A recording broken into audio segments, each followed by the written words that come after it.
আসসালামু আলাইকুম রহমতুল্লাহ বারকাত। আমি একটা কথা বলতে আসছি। আসলে কে কি বলবেন এটা আমি জানি না অবশ্যই, কিন্তু এই কথাটা আমি মনে করি আমাদের বলা উচিত।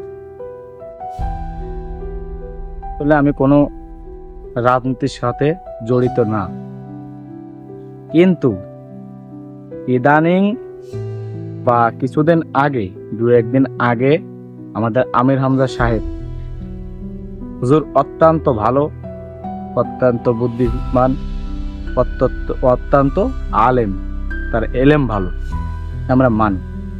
কিন্তু সে যে কথাটা বলছে, এই কথাটা আমি মনে করি না যে, বা দেশের মানুষ মনে করে না যে সে তার ভিতরে থেকে এই কথাটা কিভাবে আসলো। তাহলে কথাটা হচ্ছে কি, যে বললো যে গোপালগঞ্জ দূষিত বা পাপী, এরকম কিছু একটা বললো। এই কথাটা বললো, ঠিক আছে, মানলাম। কিন্তু এই যে যে গোপালগঞ্জে মানুষ খারাপ, গোপালগঞ্জের সবাই খারাপ, মানলাম, কিন্তু গোপালগঞ্জের মাটি নিয়ে যখন আপনি কথা বললেন, সেখন এই হৃদয়টাকে ভেঙে দিলেন, বুঝছেন। অনেক সম্মান করতাম আপনাকে, এখনো করি।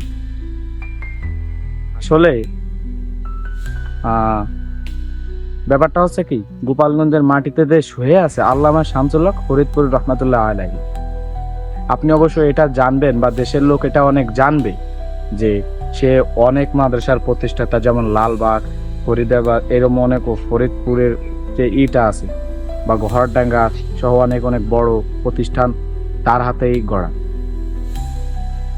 তা আপনি কিভাবে এই মাটিকে আপনি করলেন আপনি বলতেন যে মানুষ খারাপ, মানুষ নিকৃষ্ট, এই গোপালগঞ্জের মানুষ খারাপ, ভালো না, মানলাম, আমরা এটা মানি যে আমরা ভালো না, আমরা কেউ ভালো না। কিন্তু আপনি যখন বললেন যে মাটি ভালো না, এ ভালো না, ও ভালো না, তখন তো আপনার কমন সেন্সে এটা জানা হওয়া উচিত ছিল, বুঝছেন, যে এই জায়গা তো অনেক আল্লাহ আল্লাহরা শুয়ে আছে। আপনি কিন্তু আলেম মানুষ হয়ে যদি এটা না বোঝেন, আমরা সাধারণ মানুষ কি বুঝবো এটা?